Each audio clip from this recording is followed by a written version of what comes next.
Écoutez, moi je suis scandalisé par la situation palestine.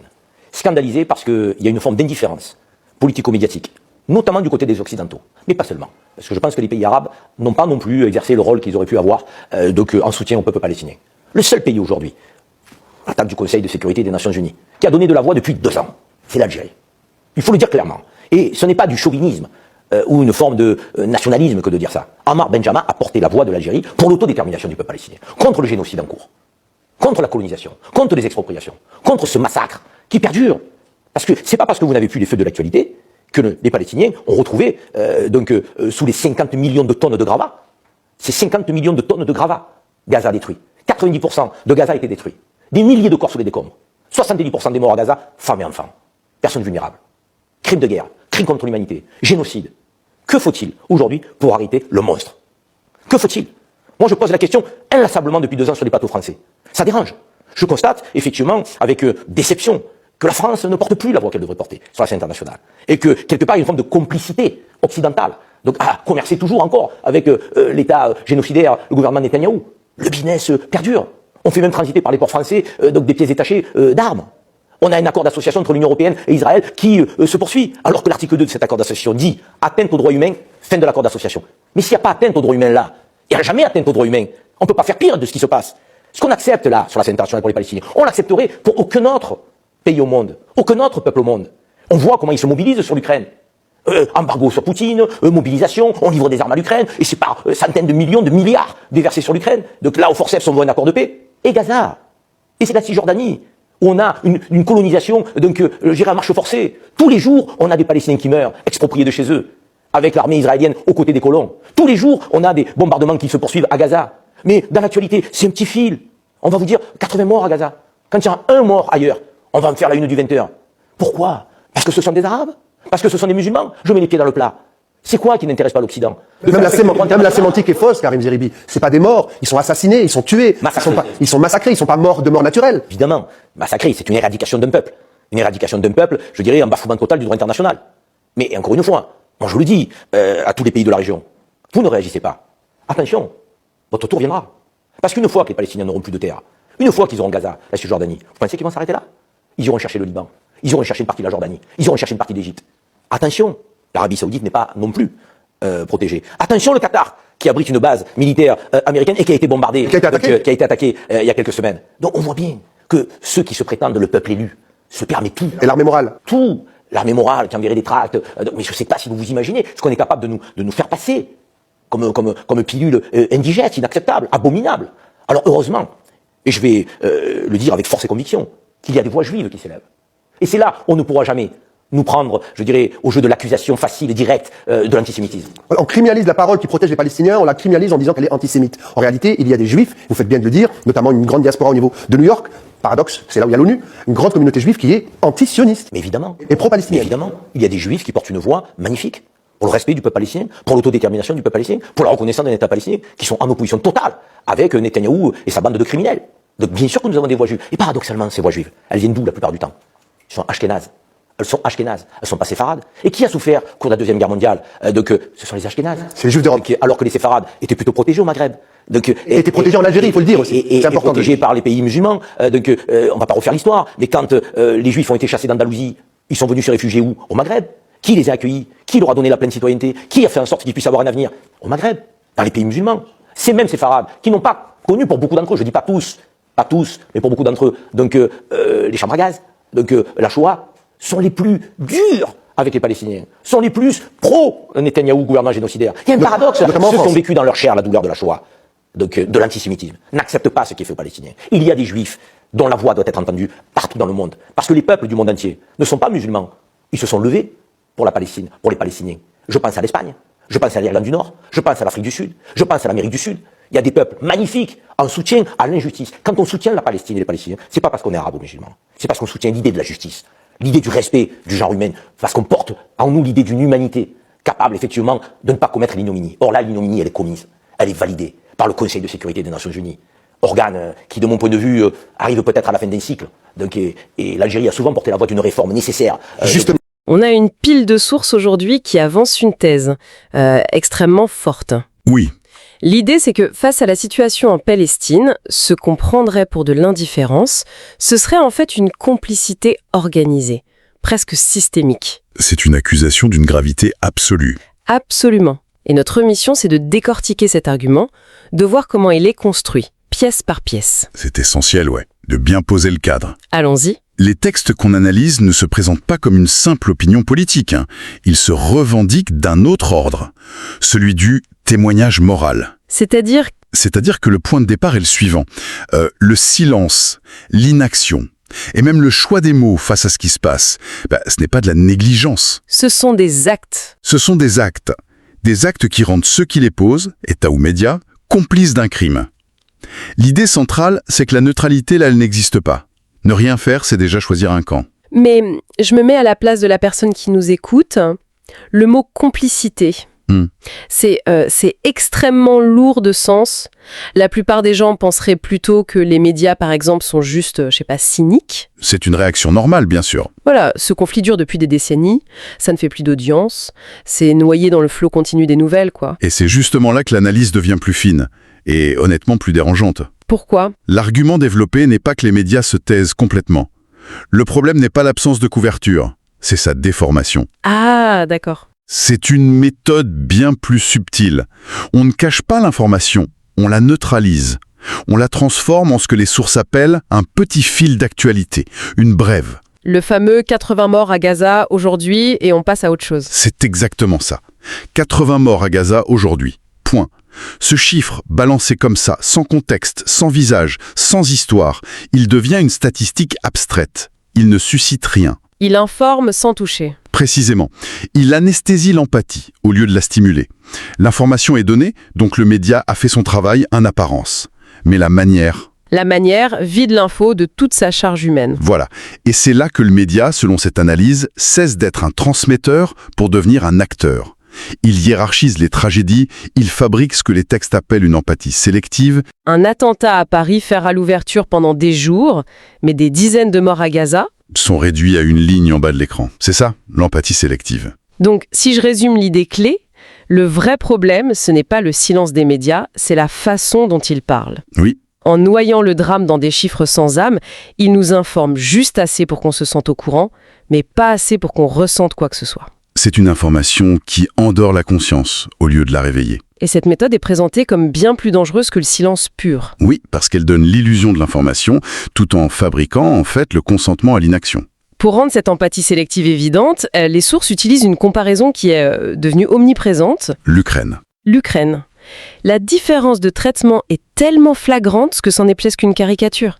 C'est un outil rhétorique redoutable parce qu'il met en lumière une dualité qui est factuelle, tout simplement. D'un côté, une mobilisation quasi totale. Oui, pour l'Ukraine, on a assisté à une mobilisation politique et médiatique sans précédent en Occident.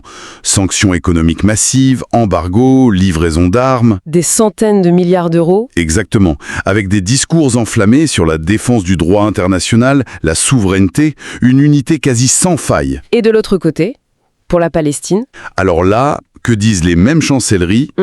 Les sources pointent la vacuité du langage. Les profondes préoccupations. Voilà, les communiqués exprimant une profonde préoccupation, les appels à la retenue adressés aux deux parties. Ce qui met sur un pied d'égalité l'occupant et l'occupé. Ce qui est en soi une prise de position. Et pendant ce temps, les affaires continuent. Le commerce, les partenariats, tout se poursuit. La conclusion de cette comparaison, telle que présentée, est donc brutale. Elle l'est. Le droit international ne serait pas un ensemble de principes universels, mais une sorte de boîte à outils. On choisit l'outil qui arrange en fonction de ses intérêts. C'est ça. En gros, ça fait voler en éclats toute l'idée d'un ordre mondial basé sur des règles.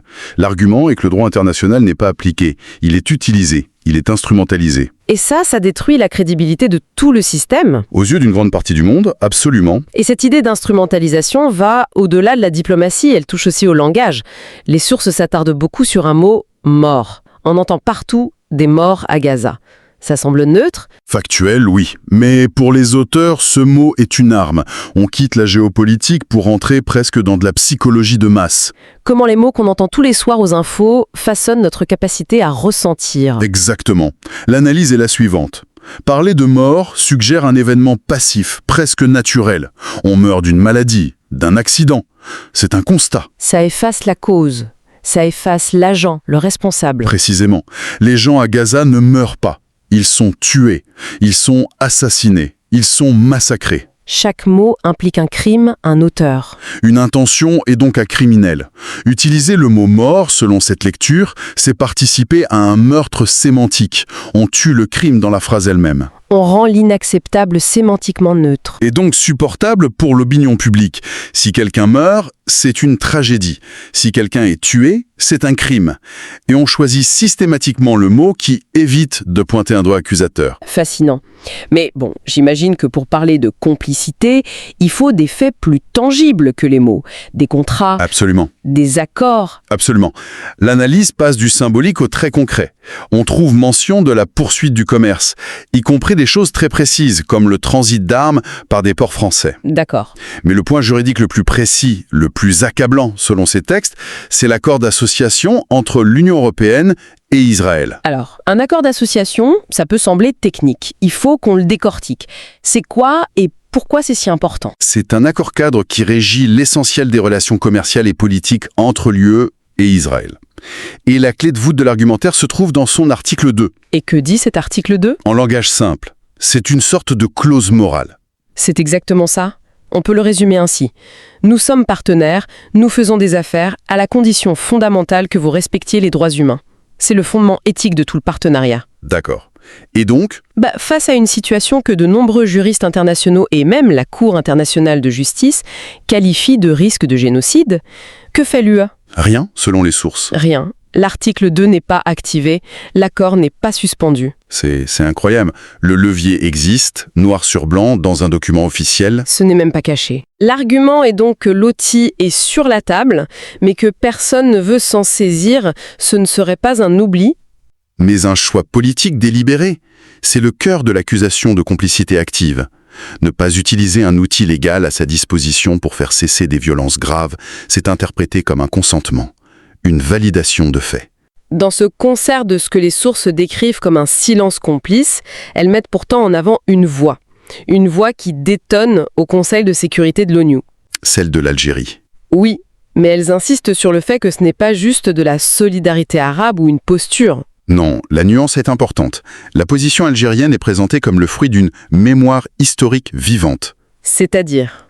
L'idée est que l'Algérie, par son propre passé de lutte de décolonisation, comprendrait la situation palestinienne à un niveau plus profond, presque existentiel. D'accord. Le nom de son ambassadeur, Ammar Benjama, est souvent cité.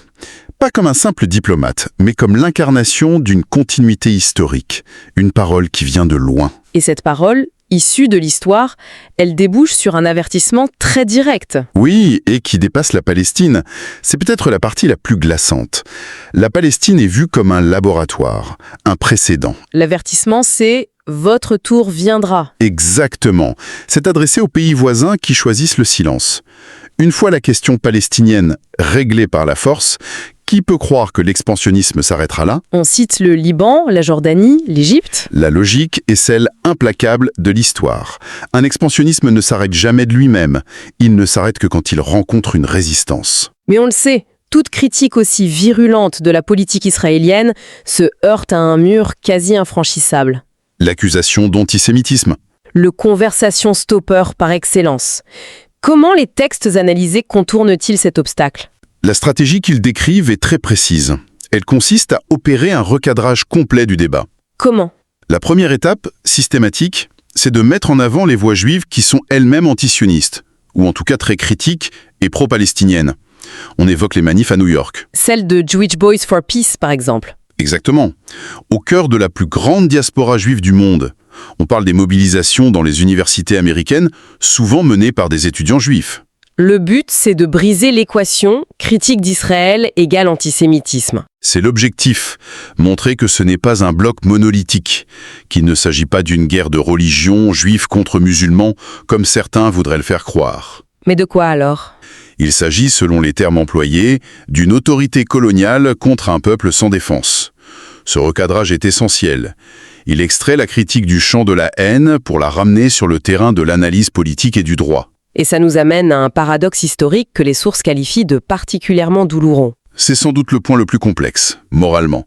L'analyse établit une distinction historique entre les Juifs ashkénazes d'Europe qui ont subi la Shoah Et les Juifs séfarades, dont beaucoup vivaient au Maghreb et ont souvent été protégés pendant cette période. Voilà. Et le paradoxe douloureux, c'est que les voix les plus puissantes contre la politique actuelle d'Israël viennent souvent de survivants de la Shoah ou de leurs descendants directs. Alors que, et c'est la terrible ironie soulevée, certains des plus fervents défenseurs de la ligne dure seraient des descendants de ces communautés qui ont trouvé refuge dans les pays musulmans. C'est la contradiction mise en lumière. Les textes rappellent comment, après 1492, les Juifs ont été accueillis au Maghreb. Le but n'est pas de distribuer des bons points, hein. Non, bien sûr. C'est de poser une question morale fondamentale. Une tragédie historique subie donne-t-elle le droit d'en infliger une à un autre peuple? La conclusion des sources étant un non catégorique. Évidemment.